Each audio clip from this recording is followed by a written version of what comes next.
जो एनएफओ अभी बाजार में वो है SBI automotive opportunities fund. Fund manager का नाम है तन्मया देसाई। 17 मई को ये खुला है और 31 मई तक ये रहने वाला है। ये एक इक्विटी सेक्टोरल थीमेटिक फंड है और इसमें जोखिम जो है वो कंपनी ने बताया है बहुत ज्यादा है। मिनिमम इन्वेस्टमेंट 5,000 रुपए का है और सिप जब शुरू होगा, ये बाजार में आएगा तो आप 500 रुपए का निवेश कर पाएंगे। ये है एसबीआई का ऑटोमोटिव अपॉर्चुनिटीज फंड। तो मेजॉरिटी इन्वेस्टमेंट जो है ये ऑटो कंपोनेंट और इक्विपमेंट कंपनियों में किया जाएगा। कुल 134 कंपनियों में ये इन्वेस्ट कर रहा है, जिसमें से 85 ऑटो कंपोनेंट से जुड़ी हुई कंपनियां हैं। अपनी तरह अपने इस जॉनरा में अपनी तरह का एक अकेला फंड है। फिलहाल मार्केट में ऐसा कोई दूसरा फंड नहीं है। तो निफ्टी ऑटो टीआरआई के जरिए फंड की परफॉर्मेंस देखी जाएगी और एक साल के अंदर फंड से एग्जिट करने पर एनएवी का 1% एग्जिट लोड लगेगा। एसबीआई ऑटोमोटिव अपॉर्चुनिटीज फंड नाम से जाहिर है कि ये ऑटो दुनिया में इसका फोकस रहने वाला है, लेकिन ऑटो कंपोनेंट में ये जो है निवेश इसका हो रहा होगा। तो इसी पर मैं कीर्तन आपका व्यू लेना चाहूंगी। एक थीमेटिक सेक्टोरल फंड है। एसबीआई का दावा है कि अपनी तरह का पहला फंड है जो ऑटो कंपोनेंट्स पर फोकस करने वाला है। तो पहले तो मुझे ये बताइए, ये जिस सेगमेंट पर फोकस कर रहा है ऑटो कंपोनेंट, आपको वहां पर किस तरह का पोटेंशियल नजर आ रहा है? और उसके बाद हमें आपका व्यू चाहिए इस फंड पर भी। आप क्या कहते हैं, किस तरह के इन्वेस्टर्स के लिए एक सही स्कीम हो सकती है? प्रियंका जी, सबसे पहले तो जब भी आप ऑटोमोटिव स्पेस में निवेश करने का सोच रहे, तो ये चीज को ध्यान में रखिए कि आप आईसीई इंजिन्स या ईवी क्या चलेगा आज से 10 साल 15 साल बाद हमें नहीं पता। राइट।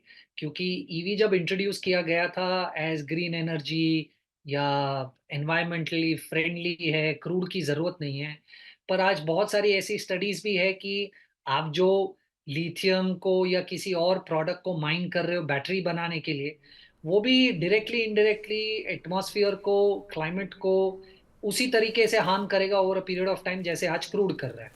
राइट। तो आज से 10 साल बाद मार्केट परसेप्शन आईसीई इंजिन्स की तरफ होगा या सीवी या इलेक्ट्रिक व्हीकल्स की तरफ होगा, ये हमें नहीं पता।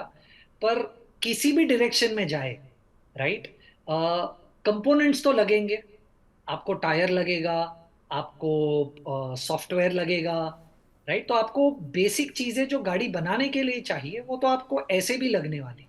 इसीलिए मुझे ऐसा लग रहा है कि अगर आपको ऑटो थीम खेलना है और क्लैरिटी नहीं है कि कौन सा इंजन आज से 5 साल बाद या 10 साल बाद ज्यादा पॉपुलर होगा, तो सबसे बेहतर तरीका ऑटो खेलने का ऑटो एंसिलरी है।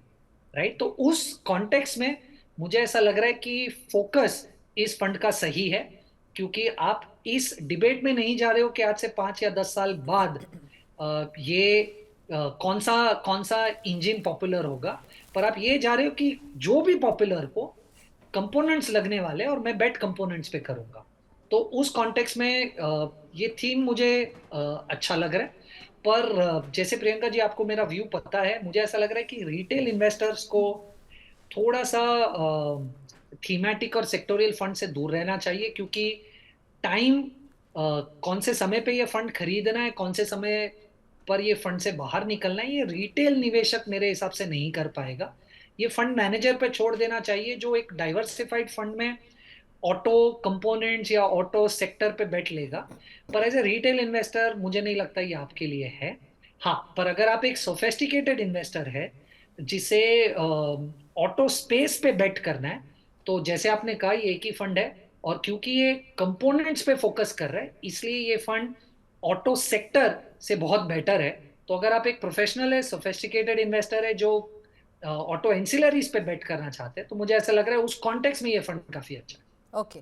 सो ये ऑटो कंपनियों पर नहीं, ऑटो एंसिलरी पर फोकस करने वाला है। सो थीम को तो कीर्तन हम सब दे रहे हैं, लेकिन क्या रिटेल इन्वेस्टर के लिए ये सही थीम, सही तरह का निवेश हो सकता है? इस पर हमारे एक्सपर्ट्स बार बार कहते रहे हैं कि भाई इसमें रिटेल इन्वेस्टर को टाइम करना होता है कि भाई कब एंट्री से ज़्यादा एग्जिट मैटर करती है यहाँ पर।